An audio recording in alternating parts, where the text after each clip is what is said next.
ஓம் சாய்ராம். என் அன்பு செல்லமே, என்னுடைய அழகான தங்கமே, என்ன யோசிக்கிறாய்? உன்னை காண யாருமே இல்லை. உனக்காக எந்த ஒரு நல்லதையும் எடுத்து நின்று செய்து கொடுக்க ஆளில்லை என்று நினைக்கிறாயா? அம்மா, உனக்காக எடுத்து நின்று செய்து கொடுக்க மனிதர்கள் வேண்டுமானால் இல்லை என்று நீ நினைக்கலாம். அதுதான் உண்மை.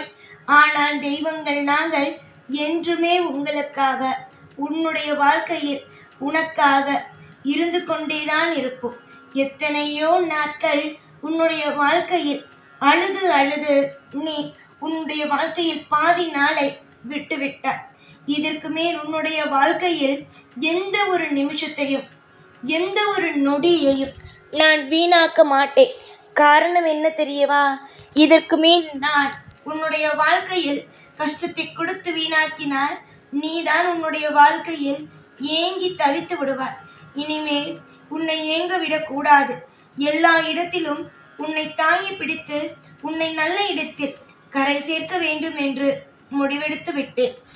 இனிமேல் உனக்காக யாரும் இல்லை, எந்த விஷயத்தையும் உனக்காக செய்து தர யாரும் இல்லை என்று சொல்லிக்கொண்டு அழுது கொண்டே இருக்காதே. ஏனென்றால் நீ அழுவது எனக்கு சுத்தமாக பிடிக்கவில்லை. காரணம், எந்த அப்பா அம்மாவுக்கும் தன்னுடைய பிள்ளைகளுக்கு பிடித்ததுதான் செய்து தர பிடிக்குமே தவிர மற்றபடி அவர்களை அளவைத்து வேடிக்கை பார்ப்பது அல்ல. இன்னொரு விஷயத்தை நீ இந்த நேரத்தில் தெரிந்து கொள்ள வேண்டும். என்ன தெரியுமா? நீ சில விஷயம் அழுதும் நான் தரவில்லை என்றால் அதற்கு காரணம் வேறொன்றாகத்தான் இருக்கும். அதாவது என்ன தெரியுமா? அதனால் உனக்கு எந்த நன்மைகளும் இருக்காது. அதனால் உனக்கு தேவையில்லாத சில கவலைகள் வரும். இதனால் தான் நான் தராமல் இருந்திருப்பேனே தவிர மற்றபடி உன்னுடைய வாழ்க்கையில் நீ கேட்டதை தரவே கூடாது, உன்னுடைய வாழ்க்கையில் இதெல்லாம் கிடைக்கவே கூடாது என்பது என்னுடைய எண்ணங்களே முதலில் கிடையாது. உன்னுடைய வாழ்க்கையில் இதுவரைக்கும் நீ கண்ட அனைத்து கஷ்டத்திற்கும் நஷ்டத்திற்கும் நிச்சயமாகவே நான் உனக்கான பதிலை கொடுப்பேன். ஏகப்பட்ட விஷயங்கள் உன் வாழ்க்கையில் நடந்துவிட்டது. ஆனால் நடந்த விஷயங்கள் அனைத்தையும் யாராலும் எப்பொழுதும் அதை மறைக்கவோ மாற்றவோ முடியவே முடியாது. ஆனால் ஒன்று செய்யலாம். அதற்கு பதிலாக வேறொரு விஷயங்கள். அது என்னவென்று நான் சொல்கிறேன். இதுவரைக்கும் நீ என்ன வேண்டுமானாலும் நினைத்திருக்கலாம். வாழ்க்கை முடிந்து விட்டது, இதற்கு மேல் முன்னேற முடியாது என்று நீ ஏகப்பட்ட விஷயங்கள் நினைத்திருக்கலாம். ஆனால் நான் இந்த முறை மட்டும் உனக்கு சத்தியம் செய்து சொல்கிறேனே, உன்னுடைய வாழ்க்கையில் நீ நேசித்த ஒன்றும் நீ ஆசைப்பட்ட ஒன்று கண்டிப்பாக இனி கிடைக்கும். யாராவது ஒருவர் உனக்கு இது கிடைக்காது என்று சொன்னால் நம்பாதே. உனக்கு ஒரு விஷயம் ஏற்கனவே சொன்ன மாதிரி, நீ விரதம் எடுத்து வேண்டி ஒவ்வொரு விஷயமும் செய்தும் உனக்கு கிடைக்கவில்லை என்றால் அதனால் உனக்கு எந்த ஒரு நன்மையும் இல்லை, அதனால் தான் அது கிடைக்கவில்லை என்று அர்த்தமே தவிர உனக்கு கொடுக்கக்கூடாது என்பது அர்த்தம் இல்லை. நீ எந்த நிமிஷம் வேண்டுமானாலும் என்னை தேடி ஓடி வந்து எனக்காக இதை செய்து தாருங்கள், என்னுடைய வாழ்க்கையை மாற்றுங்கள், உங்களை தானே நம்பிக்கொண்டு இருக்கிறேன், உங்களுடைய பிள்ளை தானே நான் என்று கேட்டு உரிமையோடு சண்டை போட்டு இந்த சாயிடம் இருந்து எதை வேண்டுமானாலும், எந்த ஒரு சிறிய விஷயமோ பெரிய விஷயமோ எதை வேண்டுமானாலும் நீ கேட்டு பெற்றுக்கொள்ளலாம். இந்த உலகத்தில் இந்த பிரபஞ்சத்தில் இருக்கும் ஒவ்வொன்றும் உங்களுக்கும் சொந்தம்தான். என்ன தெரியுமா? எல்லாமே இயற்கையில் நீங்கள் அமரலாம், இயற்கையோடு நீங்கள் பேசலாம், அந்த இயற்கை உங்களுக்கு திரும்பவும் பதிலை கொடுக்கும். எல்லாமே உங்களுக்கு. ஒரே ஒரு சின்ன ரகசியத்தை மட்டும் நான் சொல்கிறேன். அது என்னவென்று உனக்கு மனம் குழப்பமாகவோ இல்லை அதிகமாக தலைவலியோ அதிகமாக நிம்மதி இல்லாமல் இருக்கும் பொழுதோ வீட்டுக்குள் அடைந்து இருப்பதை விட உன் வீட்டு வாசலுக்கு போய் அந்த இயற்கையில் சற்று 5 நிமிஷம் உட்காரு. அந்த காற்றானது உன் மேலில் படும் பொழுது தலைவலியாக இருந்தாலும் சரி, குழப்பமாக இருந்தாலும் சரி, கண்ணீராக இருந்தாலும் சரி, மனபாரங்களாக இருந்தாலும் சரி, எதுவாக இருந்தாலும் நிச்சயமாக ஒரு விடுதலை தரும். அந்த இடத்திலிருந்து உனக்கு விடுதலை தரும். அந்த மாதிரியான மிகப்பெரிய ஒரு விஷயங்களை மாற்றக்கூடிய சக்தி இயற்கையிடம் உண்டு. இயற்கையின் யார் இயற்கை? முதலில் பார்க்கலாம். இயற்கை என்பது ஆதிபரா சக்தி ஆனவர்கள். அந்த இயற்கையானது அதிக சக்தியை கொண்டது. அந்த ஆதிபரா சக்தி உனக்கு யார்? தாய்.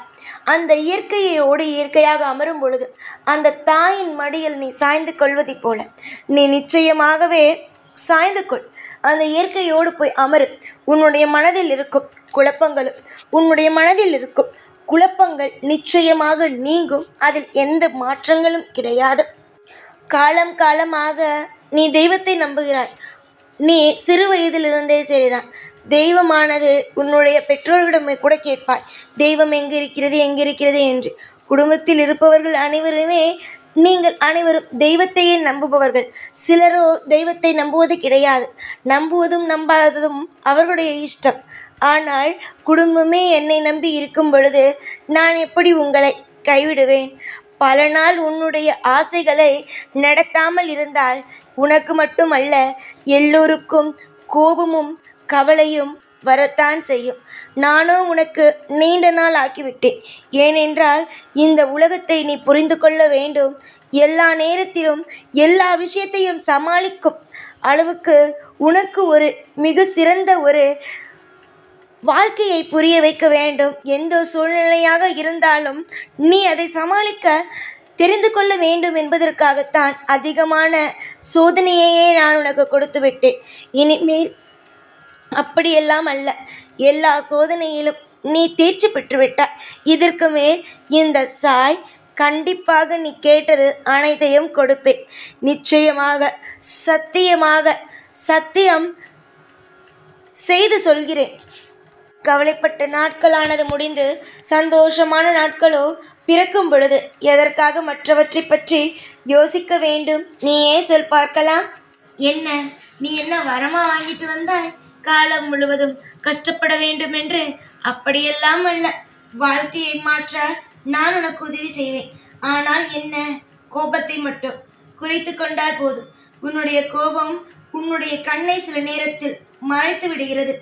எல்லோரையும் தேவையே இல்லாமல் பேசுகிறார். இப்பொழுது எல்லோரும் பொறுத்து கொள்வார்கள். ஆனால் இதுவே நீ வீட்டுக்குள் பேசுவதை விட்டு வெளியில் போய் பேசும் பொழுது அந்த கோபத்தை யாரும் மதிக்க கூட மாட்டார்கள். அது அடிக்கடி உனக்கு கோபம் வரும் பொழுது அந்த கோபத்திற்கு மதிப்பும் மரியாதையும் இல்லாமல் ஆகிவிடும். புரிகிறதா?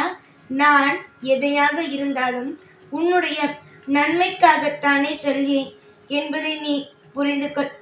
தங்கமே, உனக்கு நான் எதையுமே ஒளித்து மறைத்து சொல்லவில்லை. எதுவாக இருந்தாலும் வெளிப்படையாகத்தான் சொல்கிறேன். அதை உன்னால் புரிந்து கொள்ள முடியாதா? உன்னுடைய வாழ்க்கையில் ஒவ்வொன்றும், உன்னுடைய வாழ்க்கையில் எதுவுமே தெரியாதா? எல்லாமே உனக்கு தெரியும். சாய் யார்? சாய் என்ன செய்ய நினைக்கிறார்? அவர் அடுத்தடுத்து என்ன செய்வார் என்று அனைத்தும் உனக்கு தெரியும். என்ன செய்வார்? நல்லது செய்வார். காலம் போய்கொண்டே இருக்கிறது. காலமானது உன்னுடைய வாழ்க்கையில் சீக்கிரமாக அனைத்தையும் உன்னிடம் வந்து சேர்க்கும். சீக்கிரமாகவே அனைத்தும் வந்து உன்னிடம் சேரும். அதனால் எப்பொழுதும் எந்த ஒரு நிலையிலும் எந்த ஒரு நிமிஷமும் கவலையை மட்டும் உன்னுடைய வாழ்க்கையில் ஒரு பக்கமாக ஒரு அங்கமாக வைத்து கொள்ளாது. உனக்கு ஒரு விஷயம் நடக்குதா, ஒரு தப்பான விஷயம் நடக்குது, அதனால உனக்கு கவலை வருதுன்னா உடனே வந்து என்கிட்ட சொல்லு. பூஜை அறையில் இருக்கிற என்கிட்ட அதை சொல்லு. அதை என்னோட காலடியில் போடு. அந்த நிமிஷமே விடு. இல்லையா, அந்த இயற்கையோடு நான் போய் உட்காரு பேசு என்று சொன்னேன் அல்லவா? அந்த இயற்கையிடம் சொல். காத்தோடு காத்தாக விட்டுவிடு. திரும்ப உன்னிடம் அந்த பிரச்சனை வராது. மனதளவில் அதிகமாக நொறுங்கிதான் நீ இப்பொழுது இருக்கிறாய். உன்னுடைய மனதில் இருக்கும் அனைத்து பாரங்களும் கலக்கங்களும் எனக்கு தெரிகிறது. எல்லா விஷயத்திலும் உனக்கு நான் நிச்சயமாக உதவிகரமாக ஒவ்வொரு நாளும் நீ தேடும் ஒவ்வொன்றையும் உனக்கு அள்ளி கொடுக்கும் ஒரு மிக சிறந்த ஒரு அப்பாவாக நான் இருப்பேன். இந்த அப்பா இன்று மட்டுமல்ல, என்றும் என்றென்றும் உனக்கு துணை இருப்பேன். நான் சொன்ன இந்த வாக்கினை மறந்து விடாதே. சந்தோஷமாக இரு. எப்பொழுதும் உன் கூடவே இருப்பேன். இந்த சாய்நான். ஓம் சாய்ராம்.